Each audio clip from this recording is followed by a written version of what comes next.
I'm a pastor in Woodbridge, Virginia, and I am conducting a Veterans History Project interview with my father, Harry Schnittger. My dad was born on June 16, 1923, in St. Louis, Missouri, and is a veteran of the United States Army, having served on active duty from 1943 through 1945, and in the National Guard from 1945 through 1956. We are conducting this interview in the Veterans History Office at the Library of Congress. Our camera operator today is Judith Conklin. Dad, why don't you tell us a little bit about your experience growing up in St. Louis, Missouri during the Depression? Well, it was a very rough time. As you know, we had the Depression in '29, but it really didn't end until, I guess, World War II. Dad had a nice business, and he extended credit to a lot of people. At that time, very few people could pay. And finally, he had to close it up. And he spent the next year going around trying to collect the money owed to him. But that didn't work out. So he finally got a job at Carter Carburetor. They had a fire there and they needed some people to help wipe off the ceilings and the walls and so forth. And of course he was a tool and die maker, and he wanted to be a tool and die maker, but they didn't have anything. So he worked there for a number of years, and finally they put him in the tool room, and he was very, very successful there. 1935, my mother died when I was 12, so that was a problem also. And things were pretty rough, I'd say, all the way until I went into service. So what is it that prompted you to join the U.S. military, and particularly why, how did you end up in the Army? Well, I was drafted, and that's where they put me.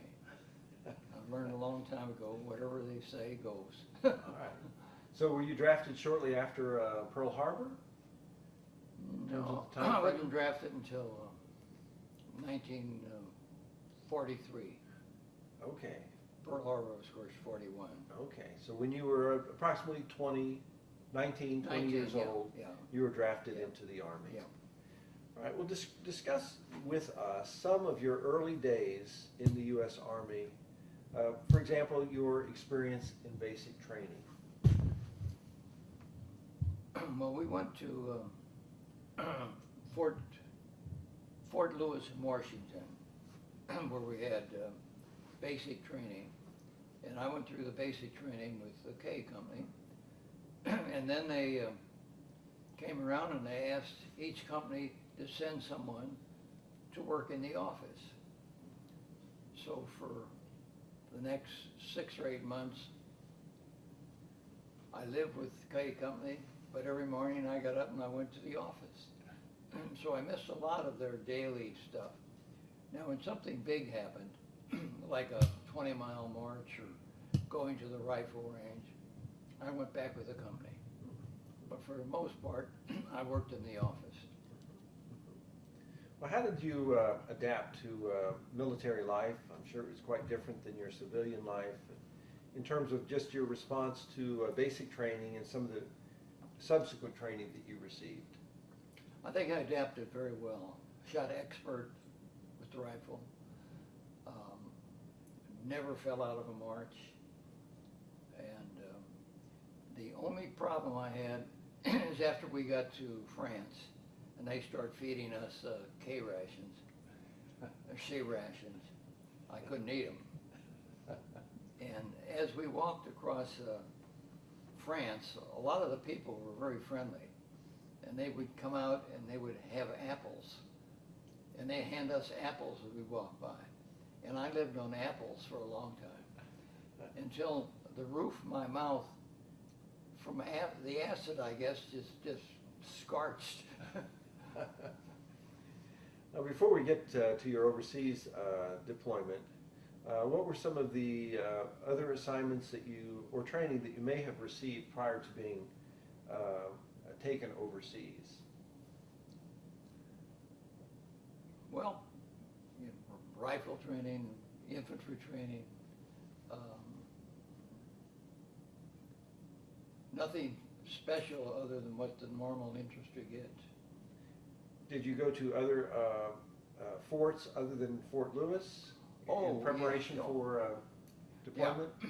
From Fort Lewis, we went to Louisiana, where we went and moved on maneuvers, and that's where we found out that you can't dig a foxhole in Louisiana because you dig down a foot and it's full of water. And from there, we went to Camp Phillips, Kansas, where and all this time I was still with the office. And then when we got ready to go overseas, they didn't need the office anymore, and they said, well, Schnittger, you're going to have to be a ammo bearer for the VAR, which is the lowest thing in the infantry. And so so I went into combat with what I thought is a little less training than most of them. Okay. Although I didn't have any regrets. All right.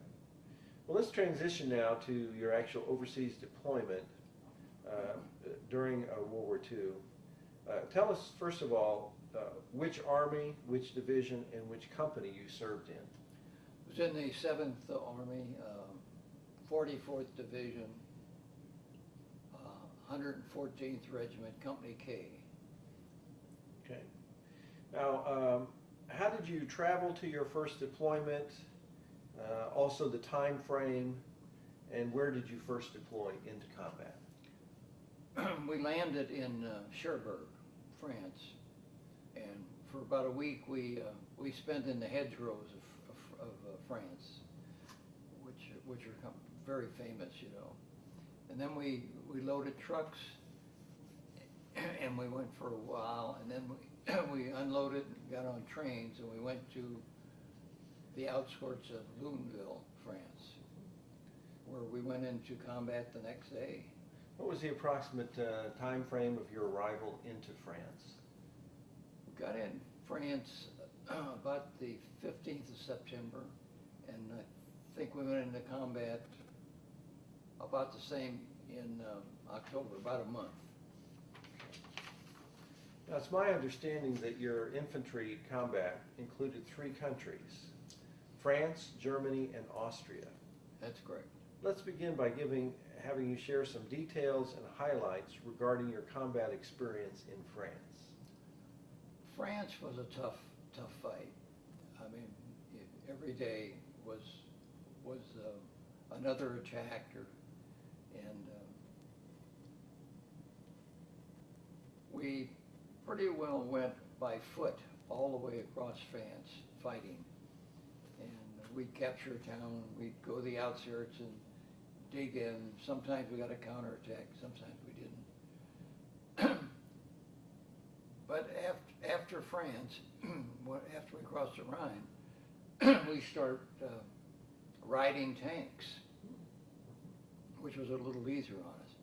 And we'd ride the tanks until somebody shot at us, and then we'd all get off the tanks, spread out, go into a firefight, and when we cleaned it up, we'd get back on the tanks. And I can remember at least one time when we were marching along the road and a tank was next to me, I grabbed the tank and I actually fell asleep and kept walking. Wow, you must have been pretty tired at the time. Tell us about the weather in the winter of 44 and 45, France and Germany. It was brutal. I can remember one time we went out on a patrol and we came back and we had put straw in our foxholes, and the snow was, it rained and snowed, and we got back and we were cold, and we got into our foxholes and we sunk. the straw gave way, and so we're just drowned. So then I remember getting out of the foxhole, and other people had gone through the same thing, so they they put up pup tents, and I wandered around trying to get somebody to let me sit in the bottom of their tub. I finally found somebody who said, okay, you can sit down at the bottom there. So I spent the whole night sitting in the bottom part of the tub, freezing to death. So how many months were you in France before you actually crossed the Rhine into Germany? Once the combat began? About 3 months? Oh, no. About 7. 7 months? Yeah. Okay. So the bulk of your combat there toward the end of the war was in France? Oh, yeah. Okay. Well, let's transition now as we think about your combat experience in Germany. Could you share some details and highlights regarding your combat experience there in Germany? In Germany, we crossed at Worms, and Worms was completely destroyed. And then we went down to Mannheim, and we were walking down the street in Mannheim, and a lady came up and gave me a little Walther pistol. I remember that so well. And I still have it, but it doesn't function. And then we went on down to, I guess, Heidelberg, which was a brutal fight for us. We had 5 people killed. We lost our company commander because he was wounded. He wasn't killed. I don't know how many were wounded, but we had 5 killed and probably 10 or 15 wounded. Now at Heidelberg, we were pinned down. We were the reserve platoon, and they were all pinned down out there and running out of ammo. And since we were the reserve platoon, I got a bunch of ammo, and I went out and I gave ammo to everybody on the front line. And then I went out to help bring back some of the people that were already dead. And one of the best friends I had was a medic, and all we found of him was his foot, and it was still in his boot. And but anyway, for that I got the Bronze Star. Okay. Were there any other towns or cities that you recall of note there in Germany? No, but I would like to say one more thing about Heidelberg. We, it was dark, and all of a sudden we saw these headlights coming towards us with a big white flag, and it was the Germans coming to surrender. And our company commander, who had taken over from the one who was wounded, he accepted them and accepted their surrender. And then as soon as that was completed, the 63rd Division relieved us. And I was very disturbed to read something that said the 63rd had captured Heidelberg. Okay. When it was actually the K Company Yeah. that accepted the surrender of Heidelberg. Yeah. Okay. All right. Well, you, of course, eventually your unit went into Austria. And share with us some of the details, some of the highlights regarding your combat experience in Austria. Well, Austria was relatively quiet because I think the Germans realized that the writing was on the wall, you know. So, but we would march around those roads, as you've seen in some of the pictures, and somebody would shoot at us, and the same thing we'd have to do, we did off the tanks. We'd all spread out, and then we'd neutralize that, and we'd get back together and start walking down the roads again. So you were walking for the most part when you got into Austria? Yeah. Okay, no more tanks at that point? No, I don't believe so. I can't remember any. Okay. Well, tell in somewhat more detail just some of the actual towns that you fought in Austria, and just anything that really stands out from your experience there. Yeah, well, we were going along the road, I don't remember which one it was, and we came to a place where there used to be a pass, and it's called the Gertsch Pass, I believe, and it was blowing up. So nothing we could do but start down the mountains, so we did. And we walked down the mountains, and it says in my little book, we surprised Weissenberger and captured it. But there was no shooting there at all. I mean, everybody just gave up.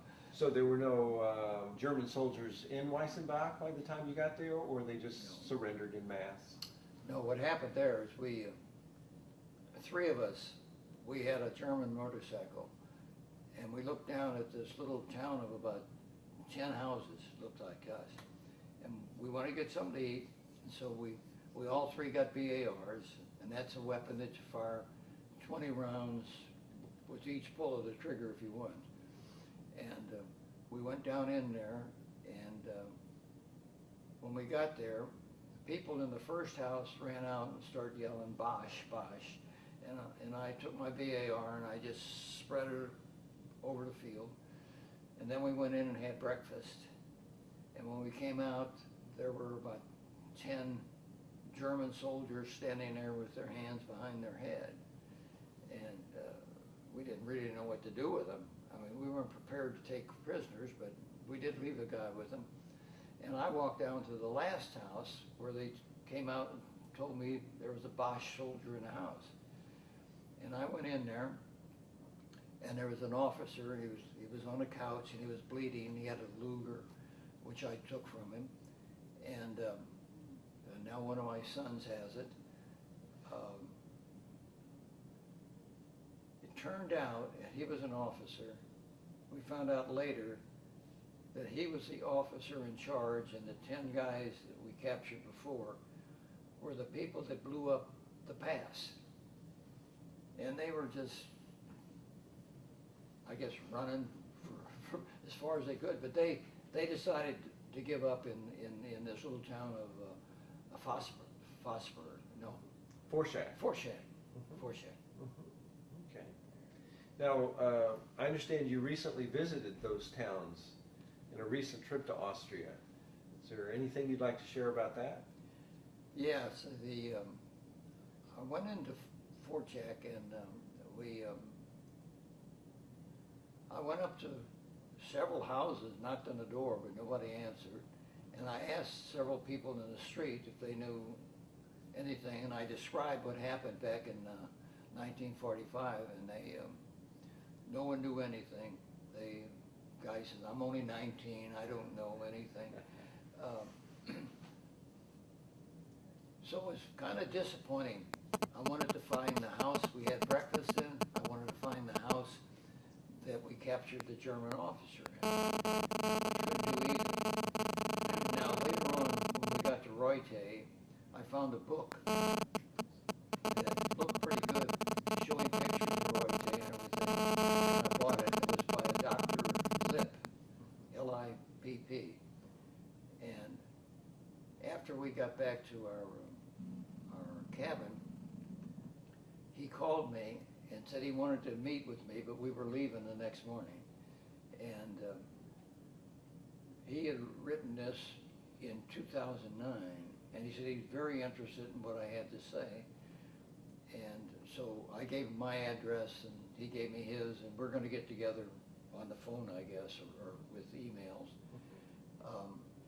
But anyway, I'm going to ask him if he can trace that story about who might have given us breakfast and who lived in that house that had the German officer in there. Surely, he's a historian, he ought to be able to find that out. Did they ever rebuild the bridge over Geit Pass? Yeah, it was blown up in 1945, and they didn't rebuild it until 1979. I don't know how that little town got by without it. That was the main road going into Weissenbach. Yeah, it was massive. Beautiful. We know when we were there, we spent quite a bit of time looking at it. And to give you an idea of how high it was, my son and my granddaughter walked out to the middle of it, and they couldn't stand it. They had to get off. They were running back and said, "No, don't go out there." So in sum, your combat experience in France, Germany, and Austria lasted about 9 months or so. We had 204 days of what was called continuous combat, which at the time, the history book that I worked on, they said that was number one as far as being online continuously in the war. What kind of a casualty rate did Company K experience during that Over time? 100%. Okay. The killed were probably around 17, 18. Then we have some missing and axing. Okay. And of course, casualties are just being wounded. Okay. A company of 200 men could have 400 casualties. Right. In terms of Yeah. individual wounds. Yeah. All right. And you were not one of those who No. were wounded? Never. Okay. My canteen was hit one time. All right. So your canteen was wounded? Yes, yeah. Well, as you think back about that experience now, some 66 years ago, Wow. are there any emotions that come to your mind as you think back about that experience and the casualties, perhaps friends lost, just the destruction of property that you saw? What do you think about that now as you look back over the decades? I'm glad I was in it, but I wouldn't want to do it again. And I think being in the infantry and fighting is definitely a young man's occupation. I mean, if you get over 22, it's too late. Okay, all right. Are there any particular friendships that you remember from those days? Any individuals from Company K that you may still have some contact with? No, one of the best friends I had was killed at Heidelberg. One of the people that I went out to bring their body back. The best friend I had was not even in K Company. He was in a weapons company, a headquarters company. And it turns out that K Company got hit pretty hard. And this fellow saw some people from K Company, and he said, "Did Harry Schnittger get it?" And the guy said, "I think he got it." And this guy disarmed weapons. And I talked to him afterwards. I went and saw him on a stretcher. This thing blew up in his hand, and they had been kind of in mourning, I guess, for the people that were killed. And they had done some drinking, and he was, disarming this grenade or whatever it was, and it went off in his hand, and it injured his face, and later I found out he lost one eye, and I felt kind of responsible because he was grieving for me. And so about 1955, I went to New Orleans where he lived, and I met with him, and we had breakfast. And he was all right, but he wasn't the same guy.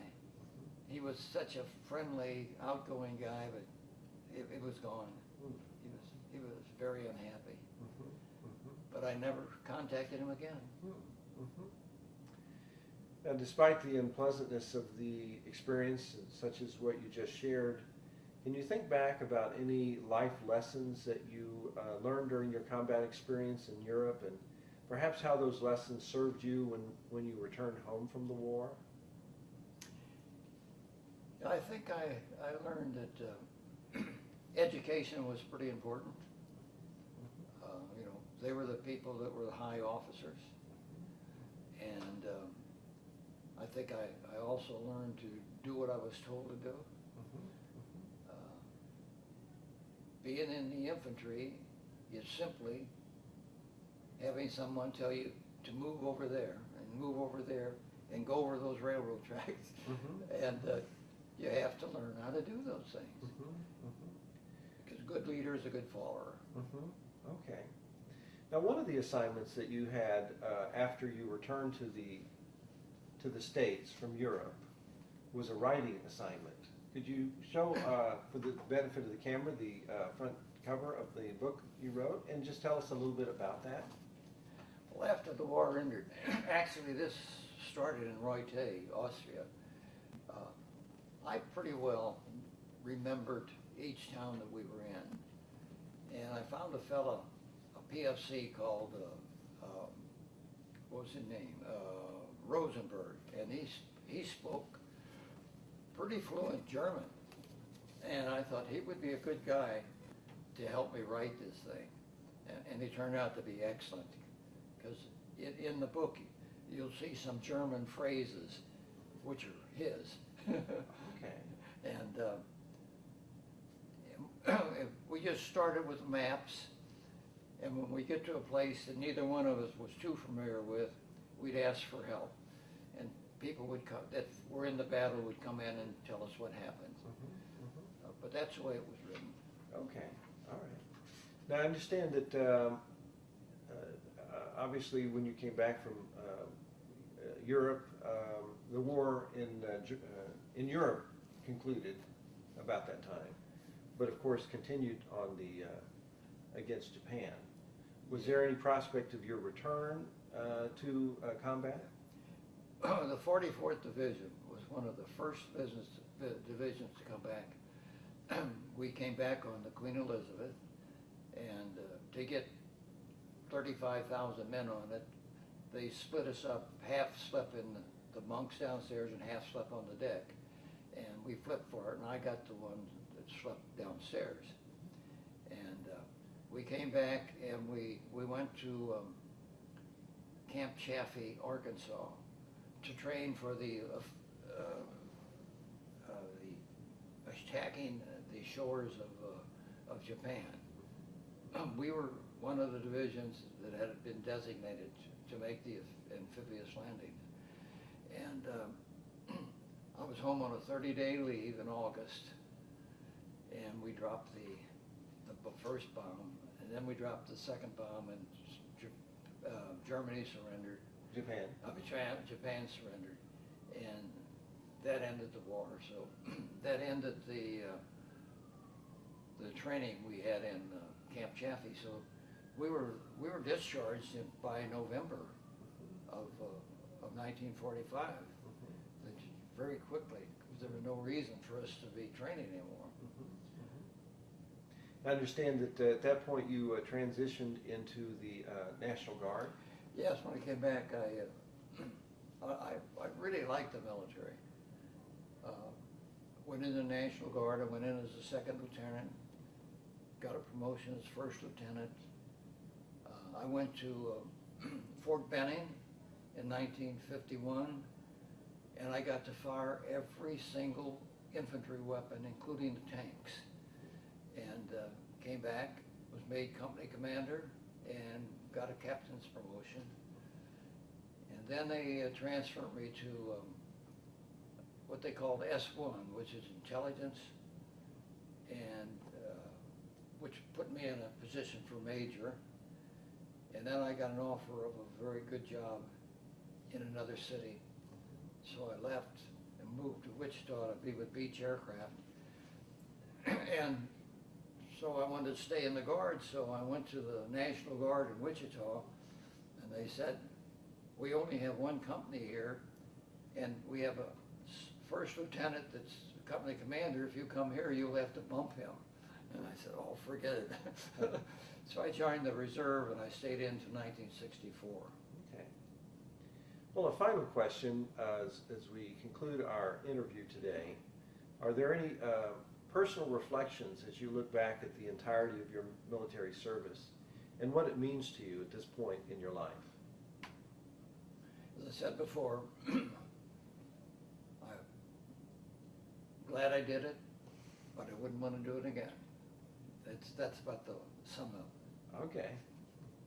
Well, thank you, Dad, for your service and for sharing with us today your story with the Veterans History Project. You're welcome. Enjoyed it.